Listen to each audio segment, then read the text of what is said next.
बनाता तो सबका प्रॉब्लम है।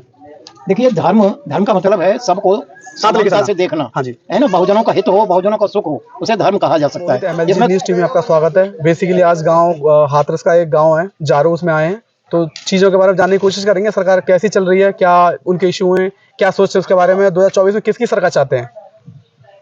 क्या नाम है सर आपका? अनिल कुमार। सर आपका? हाँ जी, तो सरकार 2024 में किसकी बनाएंगे आप? मायावती।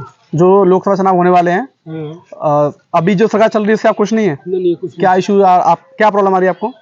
काफी प्रॉब्लम है, जैसे कि महंगाई की सबसे बड़ी तो सिलेंडर ही हो जा रहा अपने आप ही आग लग गई रात को तो। अच्छा, नहीं वो तो अपनी सेफ्टी है, आप सेफ्टी करोगे तो आग क्यों लगेगी? कहाँ सिलेंडर 350 और 250 रुपए के आते थे, आज 1150 रुपए के सिलेंडर है। अच्छा, ये सबसे बड़ी समस्या आपकी है ना? भाई किसान आदमी को घरेलू में क्या चाहिए? ये चीज चाहिए। पेट्रोल डीजल के रेट कहाँ से कहाँ पहुँच गए। किसकी सरकार चाहते हो 2024 में? बसपा की। भैया हम किसी अदर को भी देंगे तब भी हमारे वोट तो की वैल्यू नहीं है। और अभी जैसे कि लोकसभा, अभी विधानसभा चुनाव हुए थे तो उसमें एक सीट मायावती की आई थी, तो किस तरीके से आप सरकार बनाओगे आप? हम तो चाहते हैं भैया बैलेट पेपर से चुनाव हो। बैलेट पेपर से? तो उसकी तो अभी कोई मांग ही नहीं कर रहा है, कोई ऐसा कोई रिस्पॉन्स ही नहीं है किसी की तरफ से। बैलेट पेपर से चुनाव हो भैया। और अभी जैसे चंद्रशेखर आजाद जी हैं, वो भी अपना प्रचार कर रहे हैं, तो समाज के जो लोग हैं वो मतलब डिवाइड हो गए हैं, तो उस तरीके से आप कैसे आप एक होकर सरकार बनाओगे? वैसे भैया चंद्रशेखर जी और मायावती को एक बार जब कमांड होना चाहिए, जब ही गवर्नमेंट बनेगी। मतलब मायावती अलग खींचेंगे और चंद्रशेखर जी अलग खींचेंगे तो कैसे गवर्नमेंट बन पाएगी? आप बताइए। बैलेट पेपर से चाहता हूँ, बैलेट पेपर से अगर सरकार बनी तो मायावती बनी 100%। 100% बैलेट से इलेक्शन होते हैं तो हाँ, मायावती बनेगी 100%। अभी जो गठबंधन चल रहा है इंडिया का, जिसमें बहुत सारी पार्टी इकट्ठा हो रही है, लेकिन कितना भी गठबंधन कर लो, चाहे 50 हो या 100 हो या, लेकिन कुछ ही होने वाला नहीं है। सरकार भी इस तरीके से तो मशीन से होता, मोदी की बनी। अभी गठबंधन में मायावती को नहीं पूछा उन्होंने, अच्छा, तो ये पॉसिबल है कि वो पीएम बन जाएंगी? नहीं, कोई इम्पॉसिबल है। ओके सर, आपका नाम क्या है? मेरा नाम है भिक्कू रतन बोधी। ओके, तो जैसे कि लोगों ने बताया कि सरकार से काफी नाराज हैं, तो इसके बारे में आप क्या सोचते हैं? इसके बारे में आप? देखो, नाराज तो हम भी हैं। अच्छा, नाराज क्यों सर आप? मैं इसलिए नाराज हूँ कि इस सरकार का जो मुद्दा है वो है हिंदू राष्ट्र बनाना। अच्छा। और ये संविधान के खिलाफ है। संविधान में इस तरह की कोई व्यवस्था नहीं है। तो सनातन धर्म नहीं, अगर सनातन धर्म बन रहा है तो उससे आपको क्या सनातन का मतलब है पुराना धर्म। नहीं, ये लोग अब सनातन कहने लगे, हिंदू धर्म को सनातन कहने लगे। आपको पता है भारत सेक्युलर कंट्री है, ठीक है ना? अगर किसी भी धर्म का कोई भी धर्म अगर बनाता है तो उसमें आपका प्रॉब्लम है। देखिए, धर्म का मतलब है सबको साथ लेके समानता से देखना। हाँ जी, है ना, बहुजनों का हित हो, बहुजनों का सुख हो, उसे धर्म कहा जा सकता है। जिसमें 2-3 आदमी सुखी हों, बाकी लोग सब दुखी हों, वो धर्म नहीं हो सकता। और हिंदू राष्ट्र स्तंभ में ये लोकतंत्र से जो संविधान है उसमें लोकतंत्र है पूर्ण रूप से। अच्छा। और उसका पालन बिल्कुल भी हो नहीं रहा। आज हमारे प्रदेश के मुख्यमंत्री जी जो कावड़ निकलती हैं उन पर फूल बरसाते हैं, और जो अधिकार की बात करता है उन पर लठियां बरसाते हैं। ये मुख्यमंत्री जी का हाल है। प्रधानमंत्री की डिग्रियां भी सही नहीं। जो आदमी डिग्रियां ही सही नहीं है वो कैसे देश को चलाएगा? तो देश चल रहा है किस तरह से? आजकल तुम देखते हो ना, चोर, ठग, बेईमान, उनको नेताजी कहा जाता है। नेता शब्द ही बेकार हो गया, राजनीति ही बेकार हो गई। है ना, राजनीति में बोलो अशोक सम्राट जैसी राजनीतिज्ञ आदमी आएगा तब ये देश का सुधार होगा। अगर मोदी जैसे और योगी जैसे आते रहे तो देश को ज्यादा दिन चलने में और बर्बाद होने में टाइम नहीं है।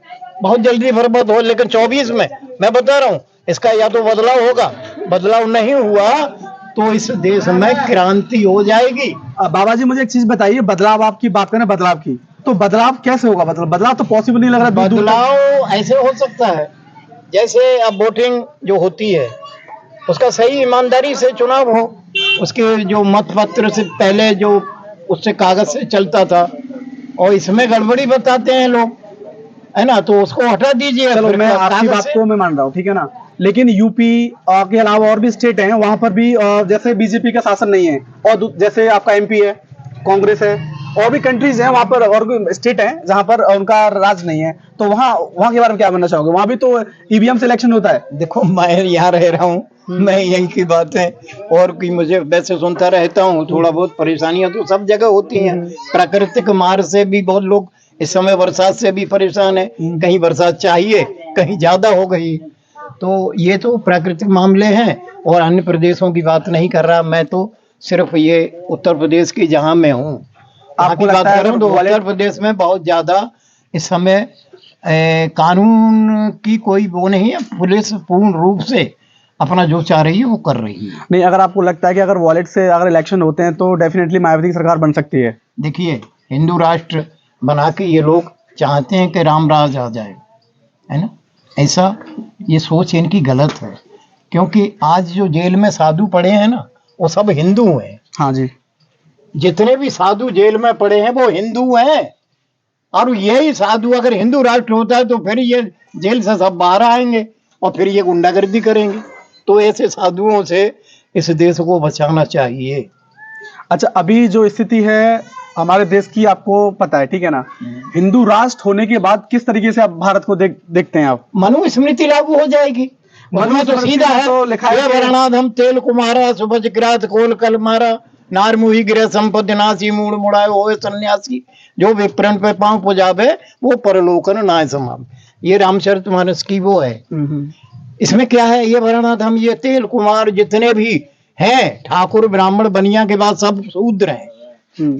इनको सेवा करने का अधिकार है, इनको किसी तरह का कोई रोजगार और वो करने का अधिकार नहीं है। ये होगा फिर हिंदू राष्ट्र होगा। तो ये जितने भी आज देखो रेल विभाग बिक गया, शिक्षा बिक गई, स्कूल बंद किए जा रहे हैं, और क्या बाबा छोड़े जा रहे हैं, मंत्र छोड़े जा रहे हैं। मंत्रों से इस देश का कल्याण नहीं होगा। ये देश लूटा तो कैसे लूटा? मोहम्मद गजनवी आया, यहाँ की सारी संपत्ति को लूट के ले गया, क्योंकि ये लोग उसी में रहे, हमारा ऊपर वाला हमें बचाएगा, हमारे देवी देवता बचाएंगे। वो कोई भी नहीं बचा सका। और वो लोग, जो लोग इनमें बातों में विश्वास नहीं करते, वो इस देश को लूट कर ले गए। और भारत सोने की चिड़िया था, इन्होंने किसी मतलब का नहीं छोड़ा। अच्छा, तो हमारे जो चैनल देखने वाले हैं, एक चीज हमें कन्फर्म करिए, कुछ लोग बोलते हैं कि पहले मनु आए थे इस प्रकृति पे, उन्होंने रचना की, ठीक है ना? ये चीज मैं मानता हूँ। आप सुनिए। उसके बाद कुछ लोग बोलते हैं कि कुछ पुरा पाषाण काल में कुछ लोग थे आदि मानव, जिन्होंने अपने समाज को, अपने मतलब मनुष्य को मतलब विकसित किया। तो इसमें किसकी बात की सच्चाई है?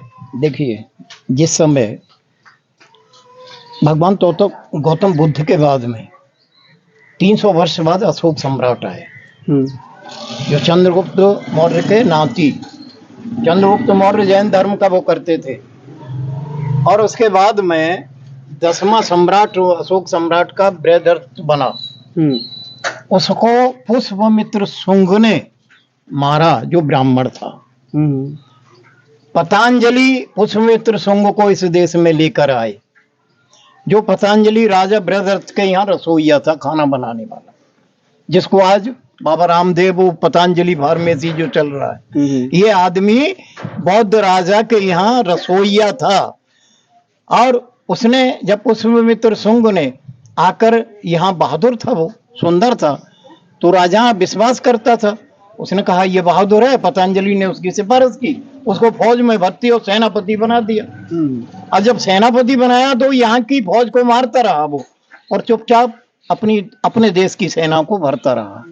और जब मौर्य साम्राज्य की जब वर्षगांठ मनाई जाती थी, उस दिन उसने उस सम्राट को मार दिया और यहाँ शासन लागू हुआ। तब उसके बाद में मनु यहाँ आया। मनु ने तब ये वर्ण की जो व्यवस्था चलती है, मनुस्मृति, तब मनु का वो हुआ है। उससे पहले मनु का कोई नाम नहीं था इस देश में। अच्छा, तो सबसे पहले मुझे एक चीज बताइए, आपका शुभ नाम क्या है? मेरा नाम भिक्खु रतन बोधि। मतलब आप बौद्धिस्ट हैं और आप बौद्धिस्ट का प्रचार कर रहे हैं आप? हाँ, बिल्कुल। ठीक है ना? तो आपने ये चीज बोली, ठीक है, अच्छी बात है।